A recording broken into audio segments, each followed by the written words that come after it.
सच्चिदानन्दरूपाय विश्वोत्पत्त्यादिहेतवे तापत्रयविनाशाय श्रीकृष्णाय वयं नमः। सच्चिदानंद स्वरूप भगवान श्री कृष्ण जी को हम नमस्कार करते हैं, जो जगत की तो उत्पत्ति, स्थिति और विनाश हेतु तथा आध्यात्मिक, आदि दैविक और आदि भौतिक तीनों प्रकार के पापों को नाश करने वाले हैं।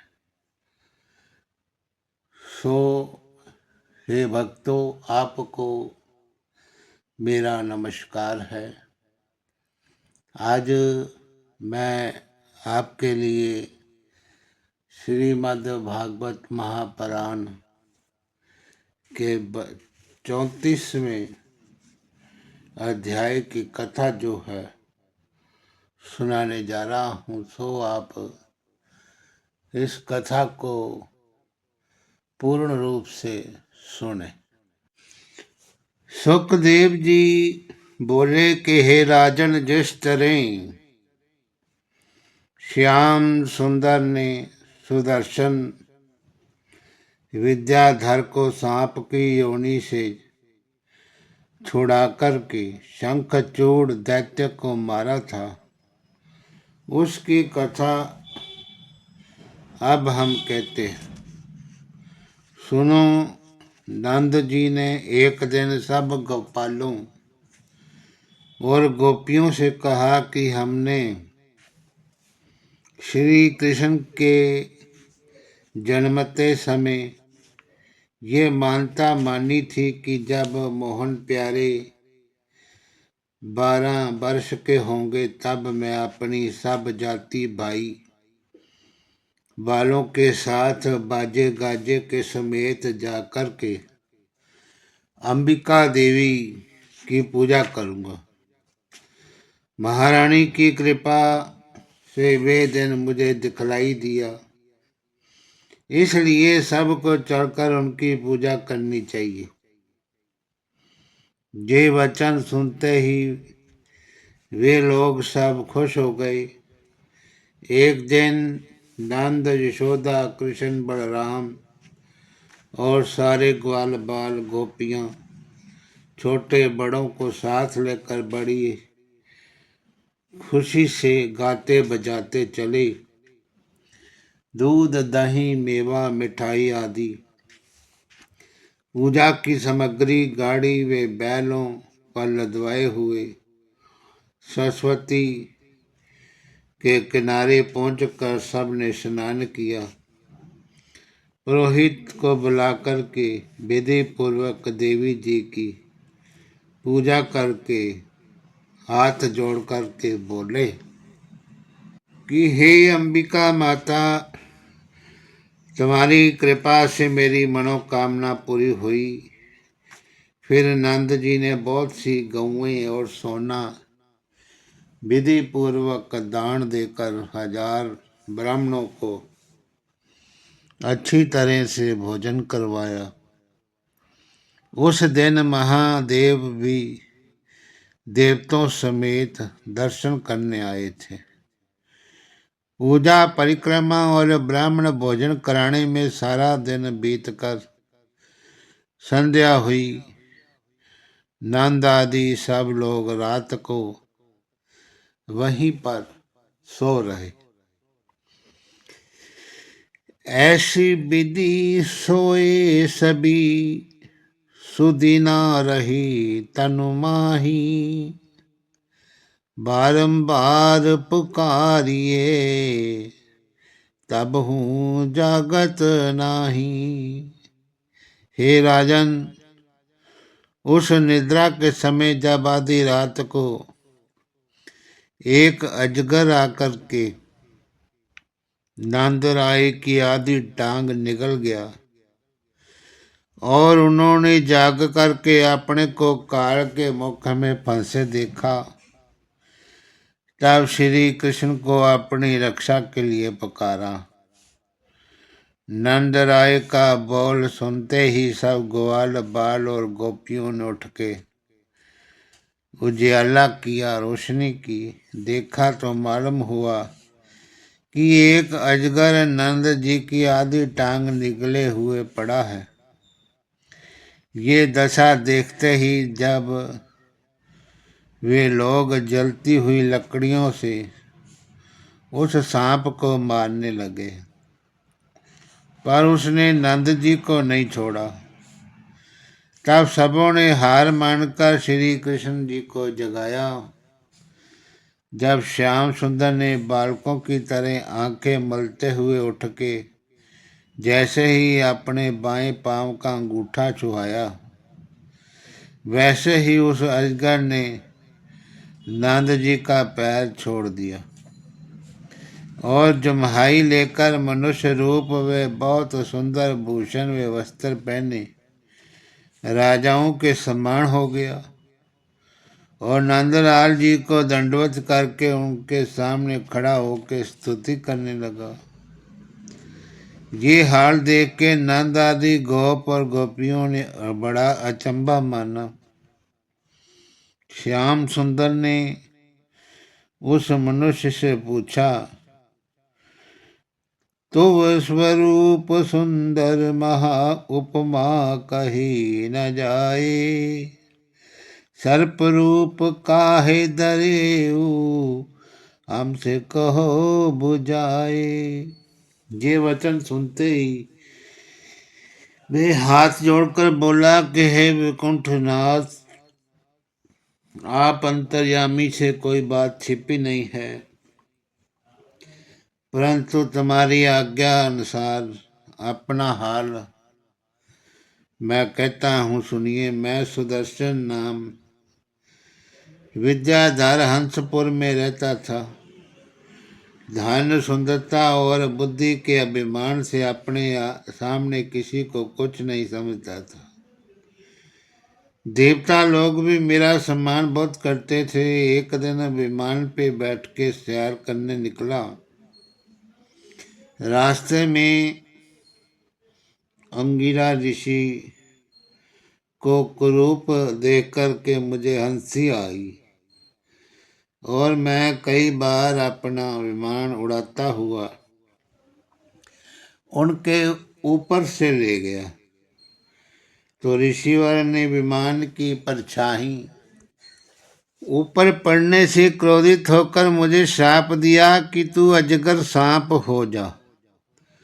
जब ये शाप सुनकर मैंने अपना अपराध क्षमा कराने के लिए अति विनती की, तब उन्होंने कहा कि मेरा वचन फिर तो नहीं सकता, पर कुछ दिनों में श्री कृष्ण जी का चरण छूने से तुझे फिर विद्याधर का तनु मिलेगा। मैं तभी से अजगर होकर तुम्हारे चरणों की इच्छा रखता था। इसी वास्ते आज मैंने नंद जी का पांव पकड़ा, जिससे तुम्हारा दर्शन मुझे प्राप्त हो। आपने दया करके मुझे अपना दर्शन देकर कृतार्थ किया। जिन चरण कमल का दर्शन ब्रह्मा, महादेव, इंद्र आदि देवता को ध्यान में जल्दी से नहीं मिलता, उन चरणों को अंगरा ऋषिवर के प्रताप से छू करके मैं पवित्र हुआ। इसलिए उन ऋषिवर के उपकार से मैं जन्म भर ऋण नहीं हो सकता। उन्होंने बुराई के बदले मेरे साथ भलाई की। अच्छे लोग किसी की बुराई नहीं करते। ये स्तुति वे दंडवत करने के उपरांत वे विद्याधर विमान पर बैठ के अपने लोक को चला गया। तब ब्रजवासी लोगों ने अचंभा मानकर ये निश्चय किया कि वे पार ब्रह्म परमेश्वर का अवतार है प्रातः समय नंद आदि गोप व गोपियां अंबिका देवी का दर्शन करके अपने घर आई। हे राजन, एक दिन श्याम व बलराम चांदनी रात में ब्रजबालाओं के साथ यमुना के किनारे रास व विलास करके बांसुरी बजाते थे। केशव मूर्ति ने मुरली की ध्वनि से ब्रजबालाओं का मन ऐसा मोह लिया कि गोपियां बांसुरी के शब्द पर मोहित होकर श्याम सुंदर के पीछे पीछे इस तरह गाती फिरती थी कि जिस तरह परछाई साथ ही नहीं छोड़ती। उस समय ब्रजबालाओं का मन ऐसा अचेत हो गया कि अपने शरीर व वस्त्र की भी उन्हें कोई सुध नहीं रही। अचानक उसी समय शंखचूड़ नाम का यक्ष कुबेर देवता का सेवक, अति बलवान तृणावर्त आदि दैत्यों का मित्र, जिसके सिर में बहुत बढ़िया मणि थी, घूमता हुआ वहां आया। उसने क्या देखा कि श्याम व बलराम बांसुरी बजा रहे हैं और बंशी की धुनी पर सब ब्रजबाला मोहित हो रही हैं। ये आनंद उसने देखा नहीं गया, इसलिए कुछ गोपियों को अपने कमंद में फंसाकर उत्तर की तरफ ले चला। जब बांसुरी की ध्वनि गोपियों के कान में पहुंचती रही, तब तक वे ऐसी अचेत थी, उन्हें अपने फंसने की कोई सुध मालूम नहीं हुई। जब दूर तक खींच ले जाने से उन्हें बंसी का शब्द सुनाई ना दिया, तब वे सब चैतन्य होकर के अपने को कमंद में फंसी देखती ही चिल्लाने लगी। पूर्ण ब्रह्म प्रीति रस पागी, कृष्ण कृष्ण कर टेरन लागी। हे भगवंत संत हितकारी, बेगी आए सुधिदेव हमारी। ये दीन वचन सुनते ही श्याम व बलराम ने दो वृक्ष उखाड़ लिए और जिस तरह शेर हाथी को मारने के लिए दौड़ता है, उसी तरह दोनों भाई दौड़कर गोपियों के पास जा पहुंचे और पुकार करके कहा कि अब तुम लोग कोई चिंता मत करो, तुम हरे करुणा बचन सुनी मैं आया हूँ दाई। शंख चूड़ सिर चूर करी तुमको ले छुड़ाए। उनकी ललकार सुनते ही वे यक्ष ब्रजबालाओं को छोड़कर भागा। केशव मूर्ति ने गोपियों की रक्षा के लिए बलराम को वहां छोड़ दिया और आप बिजली की तरह दौड़कर शंखचूड़ के एक ऐसा मुक्का मारा कि वे मर गया। मुरली मनोहर ने उसके सिर की मणि निकाल के बलराम को दे दिया और ब्रजबालाओं के साथ लेकर आनंदपूर्वक अपने घर पे आए। इसी तरह श्री कृष्ण जी नित्य नई नई लीला करके वृंदावन वासियों को सुख देते थे। सुखदेव जी बोले कि हे परीक्षित, एक दिन श्री कृष्ण ने ग्वालों के संग गऊ चराते समय वृंदावन में बंशी बजाकर ऐसा राग रागनी गाया जिसका शब्द सुनते ही ब्रह्मा महादेव आदि देवता अपनी स्त्रियां समेत मोहित हो गए। वे जैसा राग व रागनी बांसुरी में गाते थे, वैसा ही गाना ब्रह्मा महादेव नारद आदि किसी से नहीं बन पड़ता था। तो राधा प्यारी आदि ब्रजबाला अपने परिवार वालों के डर से केशव मूर्ति के पास वन में न जाके नृत्य उनके विरह में व्याकुल रहती थी। घर में एक क्षण उनका मन नहीं लगता था, इसलिए वे अपनी अपनी गोल बांध कर कुछ ब्रजबाला रास्ते में कोई झुंड यशोदा के पास, कोई गोल गांव में बैठकर मोहन प्यारे की याद में चर्चा अपना दिन काटती थी। कोई ब्रजबाला सूरज के समान हाथ जोड़ करके विनय पूर्वक कहती थी कि महाराज तुम जल्दी अस्त हो जाओ तो संध्या समय मोहन प्यारे घर पर आवे, तब मैं उनका रूप रस पी करके अपने कलेजे की तपनी बजाऊं। बाजी गोपी केशव मूर्ति की सुंदरता वर्णन करके उनके ध्यान में अचेत हो जाती थी। कोई ब्रजबाला नंदलाल जी का यश गाकर अपना मन प्रसन्न करती और कोई गोपी केशव मूर्ति के विरह में घबरा कर रोने लगती थी। तब ज्ञानवान गोपियां उसे समझाकर कहती थी कि सुनो प्यारी, इस घबराने व रोने से क्या मिलेगा। उत्तम तो यही है कि हम लोग मन हरण प्यारे को याद करके वे उनकी चर्चा में अपने दिन काटे। जब सब ब्रजबाला ये बात जानकर श्री कृष्ण जी के बाल चरित्र की चर्चा में लीन हुई, तब एक गोपी बोली, हे सखियों, बांसुरी का बड़ा भाग्य समझो जो श्याम सुंदर के होठों से लगी रहती है। मोहन प्यारे अपना घर लगाकर हाथ लगाकर उसमें ऐसी उपज निकालते हैं जिस शब्द के सुनने से जड़ व चैतन्य जीवों का चित्त ठिकाने नहीं रहता। जार सको हम तप कियो, षट ऋतु सब ब्रज बाम, सोरस मुरली लेत अब सहजई वश करी श्याम।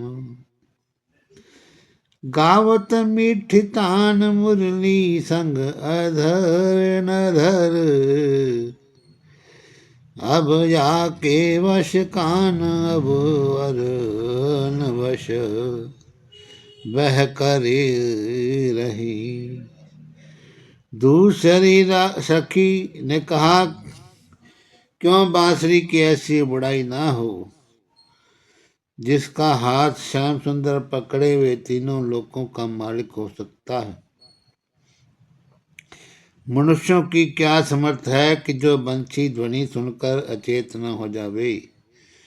उसके शब्द पर ब्रह्मा आदि देवता ऋषिवर मोहित होकर ये इच्छा रखते हैं कि हम लोगों को परमेश्वर मनुष्य का जन्म वृंदावन में देते तो आठों पहर श्याम सुंदर का दर्शन करके मुरली सुनने से आनंद हो करके हरिचरणों की धूली अपने सिर व बालों में लगाते। उसी तरह देवताओं की स्त्रियां अपने अपने पति के साथ रहने पर भी उस बांसुरी के बोल पर मोहित हो जाती हैं। माखन प्रभु की बांसुरी शबनन सदा सुहाई, जाकी ध्वनि सुनी के सबई सुर मुनि रहत लुभाई। दूसरी सखी बोली कि मनुष्य और देवता तो ज्ञानवान हैं, वे बांसुरी की ध्वनि पर मोहित हो गए हैं, और कौन बड़ी बात है। उस मुरली का शब्द सुनकर पशु पक्षी चरना और उड़ना भूल के चित्रकारी की तरह खड़े रह जाते हैं, किसी से नहीं भटकते। तो दूसरी ने कहा, है प्यारियों, मुरली के शब्द में ऐसा गुण है कि कोई कैसी ही चिंता में बैठा हो, उसका बोल सुनते ही खुश हो जाता है।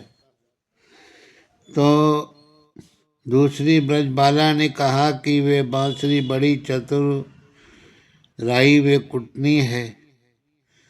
जिस समय श्री कृष्ण जी को किसी की चाह होती है उस समय वे बांसुरी बजाकर अपने पास बुला लेते हैं। यमुना जल भी वे शब्द सुनकर बोर आ जाता है। इसी वास्ते लहर की बेरियां उसके पाँव में पड़ी हैं। वृक्षों की डाली जो नीचे ऊपर लिपटी रहती हैं, वे भी बांसुरी सुनते ही अचेत हो गई हैं। कमल का फूल भी उसी शब्द पर मोहित होकर मतवालों की तरह आठों पहर अपना सिर हिलाता है, और बादल उसकी ध्वनि पर मोहित होकर बिरहियों की तरह रोकर आंख से पानी बरसाता है। हरि को करी वश माही मुरली लूटे अदर रस, और डर मानत नहीं हम सब ते बोलत निठुर। दूसरी गोपी बोली, मैं जानती थी कि श्याम सुंदर केवल लड़कपन के खेल में बड़े चतुर हैं, पर अब मुझे मालूम हुआ कि गाने बजाने में भी उनकी कोई बराबरी नहीं कर सकता। दूसरी ब्रजबाला ने कहा कि ब्रह्मा और महादेव आदि देवता वे बड़े बड़े ऋषियों विज्ञानियों का ध्यान वंशी सुनकर इस तरह छूट जाता है जिस तरह कोई नींद से जागे उठे। दूसरी गोपी बोली, हमारी सावती श्याम सुंदर को ऐसी प्यारी है कि दिन रात उसको अपनी छाती से लगाए रहते हैं। पिछले जन्म मुरली ने बड़ा भारी तप किया था, जिसके प्रताप से मोहन प्यारे को अपने बस में कर लिया है। तो दूसरी सखी ने कहा, है प्यारियों, मुरली का क्या अपराध है? ये सब कठोरता नंदलाल जी की समझनी चाहिए। उन्होंने नारी प्रीति छोड़ दिया, नीच जाति बंशी को अपनी रानी बनाकर रखा। दूसरी ब्रजबाला बोली कि मुरली बांस के तनों में जन्म लेकर एक पैर से खड़ी रहती, बरसात गर्मी सर्दी का दुख अपने ऊपर उठाकर परमेश्वर का तप किया, फिर अपना पौर पौर कटवाया और अग्नि की गर्मी सहकर अपने अंग अंग में छेद कराया। इतना दुख उठा करके उसने त्रिलोकीनाथ को अपने वश किया है। इसी वास्ते तीनों लोकों के जीव उसके शब्द पर मोहित हो जाते हैं। हम लोगों में क्या सामर्थ्य है जो उसकी बड़ाई व बराबरी कर सके। जब उसके समान तुम लोग भी तप करो, तब मोहन प्यारे तुम्हारे भी साथ ऐसे ही वृद्धि कर सकते हैं। उनका पाना सहज मत समझो। जब हम लोगों ने श्याम सुंदर को मिलने के लिए व्रत किया, तब उन्होंने हमारे चीर छपाकर हमको वस्त्रहीन देखा था। ये अपने अपने भाग्य का फल है। मुरली की सरमति करो, कहो हमारो मान, धनी धनी वाही बखानिए, सुनबा को यश कान, रहे विश्व भरी जीती, मोहन मुख लगी बांसुरी, मेटी सकल श्रुति कीर नीति, रीति चलावत आपनी। दूसरी गोपी ने कहा कि मुरली से प्रेम रखने में हमारे लिए भी अच्छा है, उसके साथ बैर रखने में कुछ फल नहीं मिलेगा, इसलिए वंशी से डार न करना चाहिए। हम लोग केशव मूर्ति के साथ बालापन से प्रीति रखती हैं। उनके चरणों का स्मरण वे ध्यान करने से तुम्हारा अर्थ भी सिद्ध होगा।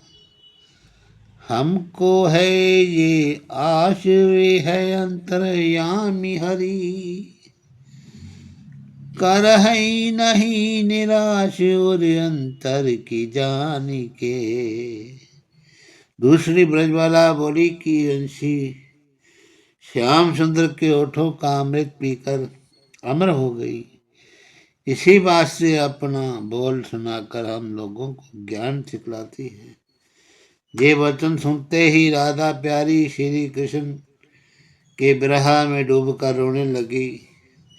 तब दूसरी गोपी ने कहा कि तू उदास मत हो, श्री कृष्ण जी तेरे ऊपर मोहित होकर के तेरा नाम बांसुरी में बजाते हैं। तू रानी है और मुरली तेरी दासी है। हम लोग वृथा बांसुरी को सबती जानकर उससे वैर रखती। मोहन प्यारे ने मुरली को सब गुण निधान समझकर उससे प्रीति लगाई है। अब मुरली छूटे नहीं या के वश भय श्याम, प्रकट कियो सब जगत में मुरली धर निज नाम। दूसरी गोपी ने कहा, हे सखी मोहन प्यारा चित चोर वृंदावन में ग्वालों के कंधे पर हाथ रखे हुए गऊ चराता फिरता होगा और वंशी की ध्वनि सुनकर सब गौएं इकट्ठी हो गई होंगी। दूसरी सखी बोली कि मोहन प्यारे ऐसे सुंदर हैं जिनके मुख से हंसते समय फूल झरते हैं। उनका मोहनी रूप देखकर और बंशी सुन के कामदेव हमारे वश में नहीं रहता। बांसुरी का शब्द सब जीवों के पैर में ऐसी बेड़ी डाल देता है कि किसी को चलने में समर्थता नहीं रहती। धनी धनी बंशी बांस की धनिया के मृदु बोल, धनी ले आए गुण जांची कई बनते श्याम अमोल।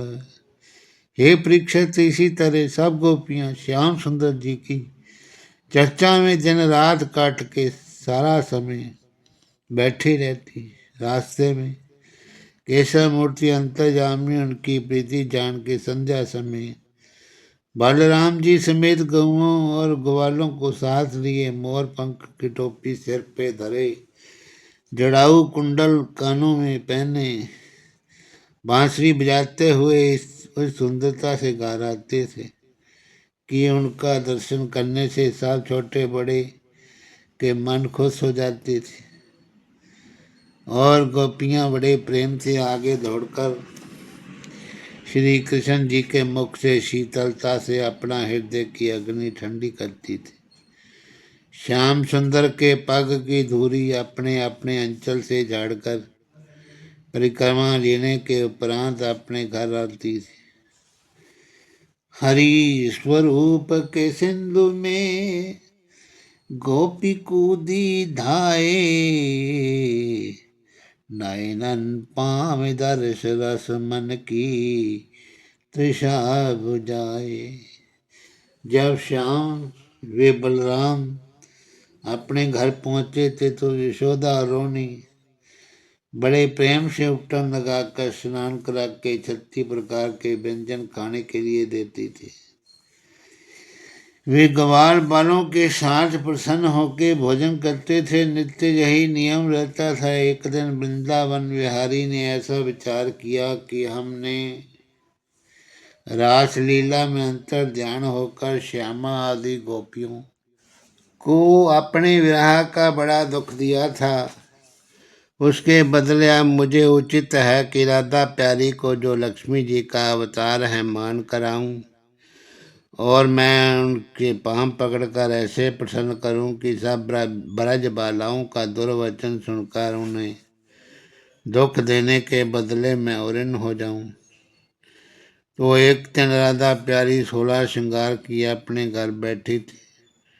मोहन प्यारे ने अपनी इच्छा अनुसार उसके घर जाकर श्यामा को अपने गले लगा लिया और उसकी सुंदरता पर बधाई लेने लगे। केशव मूर्ति की माया से श्यामा ने अपने मुखार बिंद की परछाई मुरली मनोहर के जड़ाऊ गहने में जो गले में पहने थे देखकर क्या समझा कि इस समान दूसरी सुंदरी से नंदलाल जी ने प्रीति करके उसको आपने गले लगा रखा है, सो मुझको दिखलाने के वास्ते ले आए हैं। ऐसा विचार कर राधा प्यारी को सवती अदा हुई। तब उसने रोनी सूरत बनाकर कहा, ये मोहन प्यारे, मैंने जाना तुम प्रकट में मेरे साथ प्रीति करते हो और अंतकरण से इस महामुंदरी को सुंदरी को चाहती हो। ऐसे आठों पहर अपनी छाती से लगाए रहते हो, एक क्षण लग भी निकलते। सखी का बड़ा भाग्य समझना चाहिए जो रात दिन तुम्हारे हृदय में बसती है। अब तुम इसकी प्रीति करो, मैं तुम्हारे योग नहीं हूँ। ये वचन सुनते ही ज्योति स्वरूप उसके सामने हाथ जोड़कर बोली, ये प्राण प्यारी, तुम्हारे सिवा और कौन है जिसको हम चाहते हैं। तुम हमारी बात का विश्वास करो, ऐसा मत विचारो। इसी तरह बहुत विनती करके नंदलाल जी ने श्यामा का हाथ पकड़कर अपने पास बिठाना चाहा, पर सबती अडार से वे वहीं बैठकर बोली, कौशम मूर्ति, अपनी प्यारी से जिसको हृदय में रखते हो बोलो, अब हमको तुमसे कोई प्रयोजन नहीं है। ऐसा कहकर राधा अपनी परछाई को गालियां देने लगी। मोहन प्यारे ने कई बार समझाकर कहा कि ये दूसरी स्त्री नहीं है, मेरे जड़ाऊ गहने में तेरी परछाई दिखाई देती है। पर श्यामा को सब्तिया डाह से उनकी बात का विश्वास नहीं हुआ। उसी समय एक वे सखी आई, वहां दोनों को उदास देखकर बोली, वे हरी से पूछत भाई, कहो न मोही बताई, आज दशा कैसी लगत बैठे कहाँ गवाए। क्यों तन रहियो बुलाए, अति व्याकुल देखत तुम्हें, रहो वदन को मिलाए, ऐसे सोच कहाँ परो। ये सुनकर कृष्ण जी ने कहा, ये सखी, मैंने तो राधा का कुछ भी अपराध नहीं किया। इसने अपनी परछाई मेरे जड़ाऊ गहने में देखकर उसे दूसरी इसी समझा है, इस कारण मुझसे रुठकर नहीं बोलती। तू किसी तरह इसका मन का शंका मिटा के प्रसन्न कर दे। जब ये बात कहकर श्याम सुंदर ने आंखों में आंसू भर लिया, तब सखी ने मुरली मनोहर से कहा कि तुम वृंदावन में चलो, मैं राधा प्यारी को वहीं ले आती हूँ। यह सुनकर मोहन प्यारे वृंदावन में कुंज में चले गए। उसी सखी ने राधा के पास जाकर कहा कि तुम्हें गोपीनाथ ने बुलाया है। श्यामा बोली कि तू नहीं जानती कि नंद कुमार ने दूसरी सुंदरी से प्रीति करके अपने हृदय में बसाया है। अब वे मेरी चाह नहीं रखते, मैं उनके पास जाके क्या करूं। तब फिर वे सखी बोली, राधा, तू जिनकी वस्तु मंगनी ले आई है, वे तेरे बदले मोहन प्यारे को वन में घेरे खड़े हैं और तुम यहाँ मचल कर बैठी हो। ऐसा ना चाहिए। श्याम ने कहा कि मैं किसी की वस्तु मंगनी नहीं ले आई हूँ। जो घेरे में हो उनका नाम बतला दो। तब वे सखी बोली कि हरनी की आंख, चीते की कमर, हाथी की चाल, अनार के दांत तू मंगनी लाई है। वे लोग नंदलाल जी से तगादा करते हैं। ये बात प्रीति भरी सुनकर राधा ने हंस दिया। तब वे सखी बोली, है प्यारी, तू बड़ी अज्ञान है, मोहन प्यारे से बेथा ही क्रोध करती है। जिस तरह पहले एक दिन तूने शीशा देखकर अपनी परछाई को सबती समझता था, उसी तरह आज भी नंदलाल के जड़ाऊ गहने में अपनी परछाई को दूसरी स्त्री जान के मोहन प्यारे से क्रोध किया। इसलिए वे तेरे विरह में व्याकुल होकर राधा राधा पुकारते हैं। तू जल्दी चल कर उनकी चिंता छुड़ा दे। जब ये वचन सुनकर श्यामा का मन ठिकाने हो गया, तब वे पछता कर कहने लगी, हे सखी, तुम मोहन प्यारे से जाकर कह दो कि मैं श्रृंगार करके अभी आती हूँ। जब वे सखी श्याम सुंदर के पास ये संदेशा कहने गई तो क्या दिखा कि वृंदावन बिहारी राधा प्यारी के विरह में व्याकुल होकर वृक्ष के नीचे लौट रहे हैं। बैठत उठत अधीर को सुधि पावत नहीं, बढ़त बिरह की पीर श्री राधा राधा रटत। उनकी ये दशा देखकर वे सखी बोली, है प्राण प्यारे, तुम क्यों इतना सोच करते हो? अभी एक क्षण में श्यामा आती है। ये वचन सुनते मुरली मनोहर उठ बैठे, फूलों की शैया बिछाया, चारों ओर चौंक चौंक कर ताकने लगे। जब श्यामा के आने में कुछ देर हुई तब वे फिर सखी राधा के पास जाकर बोली, हे श्यामा, मन हरण प्यारे तेरे विरह में रो रहे हैं, तू क्यों नहीं चलती? मुख नहीं बोलत बैन अति व्याकुल तेरे बिरह, भर भर डारत नैन कहाँ कहूँ उनकी दशा। राधा ये वचन सुनते ही बड़ी खुश होकर वो सखी के पास वन में जा पहुंची। श्याम सुंदर ने प्यारी को देखते ही आनंद होकर उस सखी की बड़ाई की और श्यामा को अपने हृदय में लगाकर कामदेव की अग्नि बजाई। परम प्रेम दो मिले श्री राधा नंद नंद, गुण आगर नागर जुगल छवि सागर सुख कंद। गयो श्याम श्यामा सदन सखी सहित सुख पाए, मान चरित्र रस खेल कर ब्रजवासिन सुख दाए। इतनी कथा सुनकर के सुखदेव जी ने कहा, हे परीक्षित, देखो जिस त्रिलोकीनाथ का दर्शन ब्रह्मा महादेव देवता ऋषि व जल्दी ध्यान में नहीं पाते, वे परमेश्वर ब्रजवासियों की स्त्रियों के लिए ऐसा सोच करते थे। उनकी लीला कौन जान सकता है? जो प्रभु अगम अपार वेद भेद जानत नहीं, सो ब्रज करत बिहार मर मनवा को पावहीं। एक दिन श्याम सुंदर ने वृंदावन की गली में ललता सखी को आती हुई देखकर रोका। तब ललता बोली, तुम झूठी प्रीति मेरे साथ रख के कभी मुझ गरीबनी के घर नहीं आते। यह सुनकर नंदलाल जी ने कहा, तुम कैसे बिसरत प्रिया हंसी बोले घनश्याम, आज आए सुख लेंगे रैन तुम्हारे धाम। सुन हर्षी ब्रजबाम चली सदन मुस्काई, लखी सुख पायो श्याम मुदित गए अपने सदन।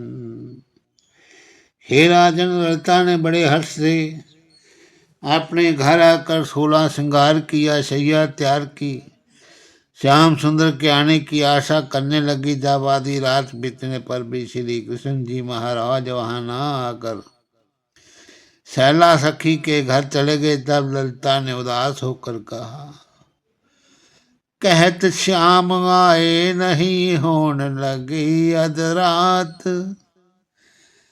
गए आश दे हो मोही पुनि कहाँ धरो जिए बात। बे बहुनायक श्याम जाय लो भाने अनंत तकों, मन मन सोचत बाम कारण क्या लागे नहीं। जब ललिता को इसी सोच में सारी रात जागते बीत गई, तब प्रातः समय नंदलाल जी अपना वचन याद दिला करके ललिता के घर पहुंचे। तब बोली मुस्काए प्रिय, कहाँ काम मम धाम, ताही के घर जाइए बसे जहाँ निशी श्याम। प्रात दिखावन मोहि आए रंग बनाए के, मैं सुख पायो जो ही बले बने हो लाल अब। जब ये वचन सुनकर श्याम सुंदर ने मुस्कुरा कर दिया, तब ललिता ने उन्हें स्नान करवाया। रुचि भोजन देसे जय पर पोड़ाई, घनश्याम रासवश करी नव नागर किए सुफल मन काम।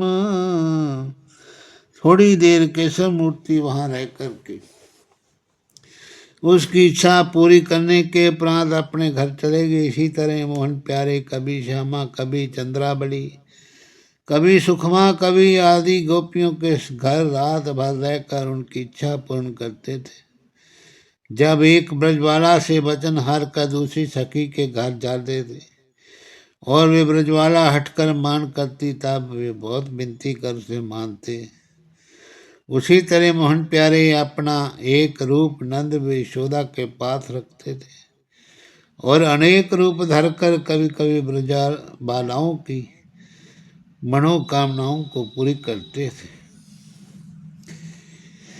कब हूँ कहत हरियाई के, उर में हर्ष बढ़ाए, कब हु विरह व्याकुल जरत अतियातर अकुलाए, कब हु कहत सुख पाए बहुत नारी राखे पिया, बस अनंत कहूँ जाय मोसो जूठी अवधि करी।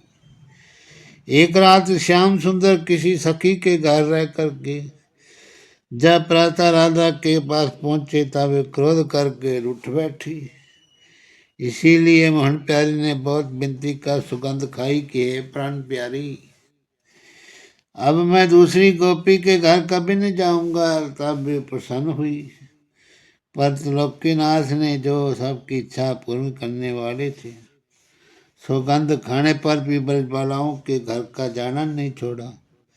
एक दिन श्याम सुंदर कोमुंदा सखी के घर पर रहे और प्रातः काल वहां से आ रहे थे।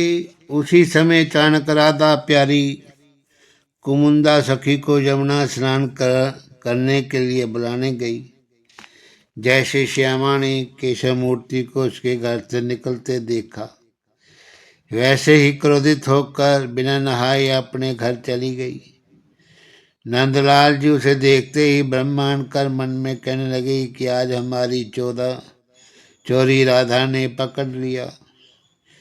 जब मुरली मनोहर राधा प्यारी से भेंट किए बिना नहीं रह सके, तब कई सखियों को साथ लेकर उसे मनाने गए। उन्हें देखते ही श्यामा क्रोध से बोली, घर घर डोलत फिरत निशी बोलत, लगतन लाज आए दिखावे प्रतमो प्रातमो ही निशिवास, सर के साज मैं आई जा अब बाज, चित चाहो चित हूँ भिरो, इनको यहाँ न काज राज करें ब्रज में सदा। जब श्याम सुंदर के विनती करने और सखियों के समझाने पर भी राधा ने क्रोध क्षमा नहीं किया, तब सखियां बोली, हे श्यामा, 4 दिन के जीवन पर अपमान मत कर। वृंदावन बिहारी तेरे क्रोध करने से उदास होकर अपना अपराध क्षमा कराने तुम्हारे पास आए हैं।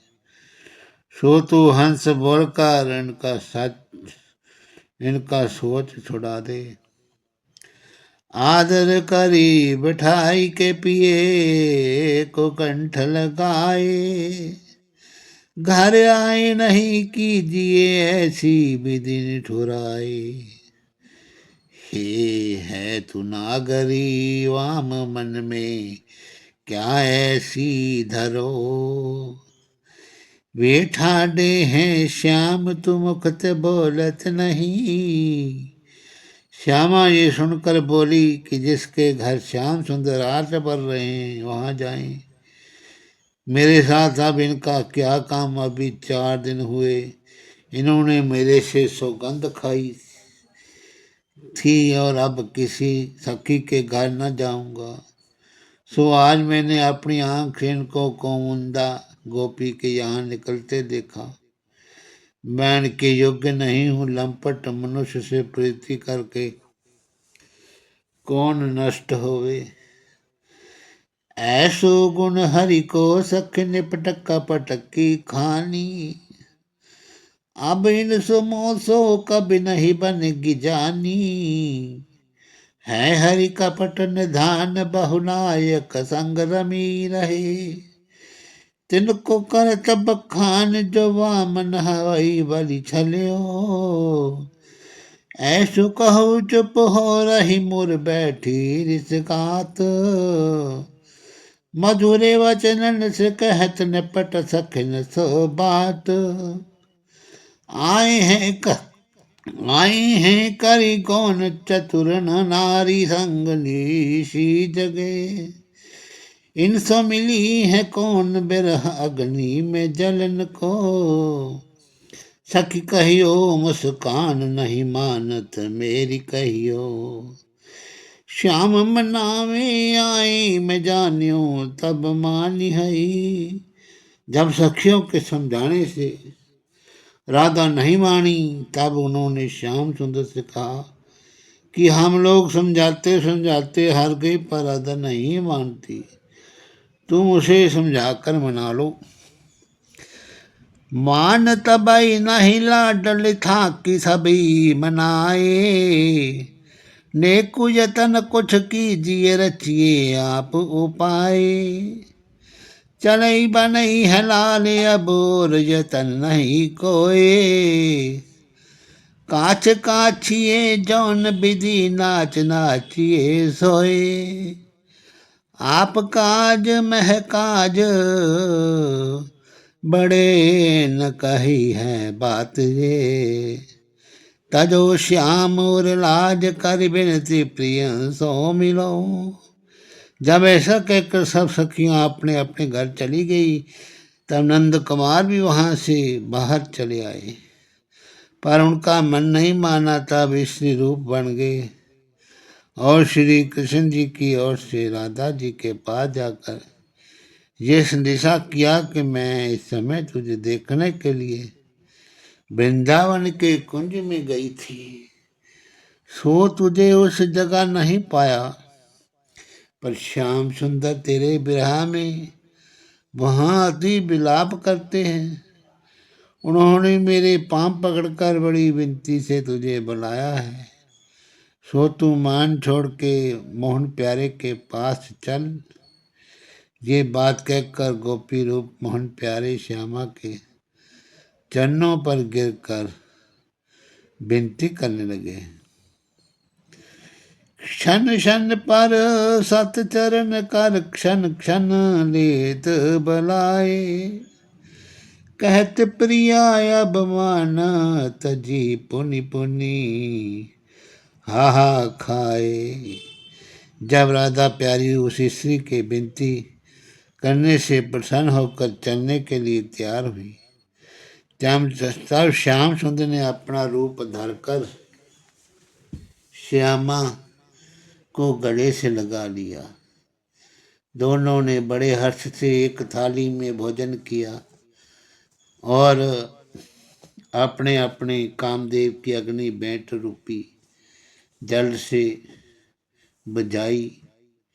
इसी तरह मोहन प्यारे राधा आदि गोपियों का मनोरथ जो है पूरा किया करते थे।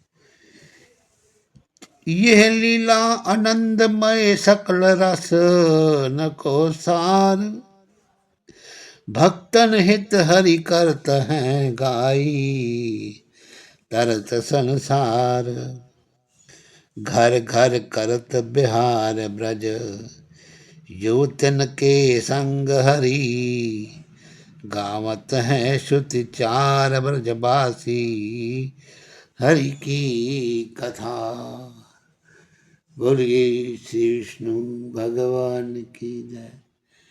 श्री कृष्ण गोविंद हरे मुरारी।